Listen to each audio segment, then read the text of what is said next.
Ermənistanda keçirilən seçkilərin ilkin nəticələri Nikol Paşinyanın komandasının hakimiyyətini qoruyub saxladığını göstərir. Bu nəticə sadəcə Ermənistanın daxili siyasi mənzərəsini deyil, həm də regionun gələcək taleyini, xüsusilə də Bakı ilə İrəvan arasındakı kövrək sülh prosesini birbaşa diktə edir. Çünki Paşinyanın masada qalan və Azərbaycan qarşısında icra etməli olduğu konkret öhdəlikləri var. Ermənistan konstitusiyasının dəyişdirilməsi, delimitasiya və demarkasiya prosesinin tam qanuni müstəviyə keçməsi, eksklavlar məsələsi və ən əsası regionun iqtisadi nəqliyyat xəttlərinin açılması. Bütün bunlar rəsmi Bakının İrəvandan tələb etdiyi və Paşinyanın prinsiplə qəbul etdiyi əsas bəndlərdir. Bəs seçkidən qalib çıxan Paşinyan eyni ritorikanı davam etdirəcək, yoxsa daxildəki mövqeyini möhkəmləndirdikdən sonra sözündən dönməyə çalışacaq? Məsələ ilə bağlı Today Press TV-yə danışan politoloq Natiq Miri Azərbaycanda belə bir narahatlığın mövcud olduğunu bildirib.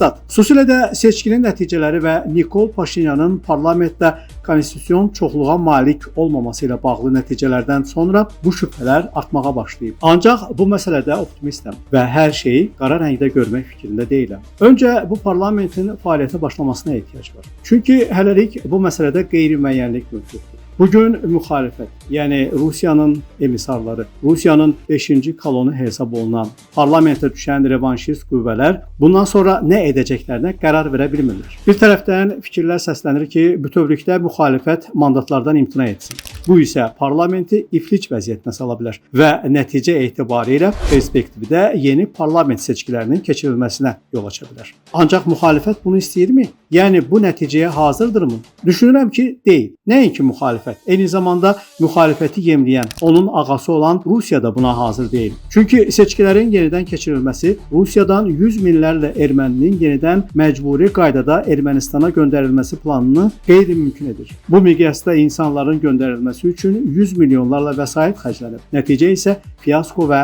məğlubiyyətdir. Paşinyan bu seçkini qazandı və hökuməti tək başına qurur. Ona görə də hələlik qeyri-müəyyənlik qalır. Müxalifətin necə davranacağı ilə bağlı məsələ hələ həllini tapmıyor. Statın sonu. Ekspert Paşinyanın müxalifətlə olan münasibətindən də bəhs edir. Stat. Bundan başqa Nikol Paşinyanın seçkidə verdiyi vədlər də var. O bildirib ki, müxalif liderlər həbsxanada oturacaq. Bunun üçün ciddi əsaslar mövcuddur. Bir tərəfdən korrupsiya, digər tərəfdən vergidən yayınma, başqa bir tərəfdən İrəvanda Köçəryanın əmri ilə güllələnən insanlarla bağlı cinayət işləri var və həmin işlərin istintaqı hələ də davam edir. Paşinyanın vədləri yerinə yetirilərsə, bu insanların həbsdə oturma ehtimalları az deyil. Ona görə də açığı bir qədər səbirli olmağa ehtiyac var. Üstəlik Nikol Paşinyanın Azərbaycan, Türkiyə, həm də Vaşinqton qarşısında götürdüyü öhdəliklər var. Unutmayaq ki, bu məsələdə əsas zamin ABŞ prezidenti Donald Trumpdır. Çünki Paşinyanın öz mövqeyindən geri çəkilməsi və tamamilə fərqli siyasət yürütməsi bu münasibətlərin pozulmasına gətirib çıxara bilər.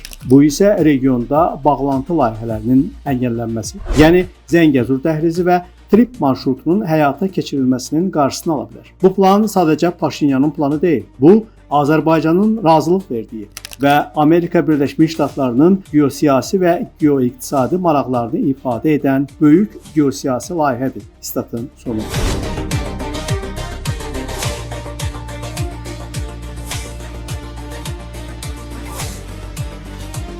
Natiq Miri Azərbaycan və Türkiyənin Paşinyanın bu seçkilərdə qalib gəlməsi üçün həyata keçirdiyi ciddi siyasət və verdiyi töhfələri də xatırladı. Stat. Ermənistan cəmiyyəti ona görə səs verdi ki, sülhün bərqərar olacağına inandı. Bu inamın formalaşmasında əsas rol oynayan tərəf isə Azərbaycan oldu. Eyni zamanda diplomatik münasibətlər qurulmadan Azərbaycan iki dövlət arasında ticarətin inkişafını təşviq etməyə başladı. Bugün istər yanacaq, istərsə də digər məhsulların qarşılıqlı satışı həyata keçirilir. Digər tərəfdən Türkiyə Axalqala-Kep-Qars dəmir yolunun açılması, eləcə də Ermənistanla birbaşa ticarətin başlanmasına imkan yaradılması, məhdudiyyətlərin və sanksiyaların aradan qaldırılması ilə Ermənistan məhsullarının xarici bazarlara çıxışına yol açdı. Yəni nəqliyyat kommunikasiyalarının açılması perspektivdə bütün nəqliyyat marşrutlarının Ermənistanın üzünə açılması deməkdir. Bu isə Ermənistanın tamamilə blokadadan çıxması anlamına gəlir. Bu,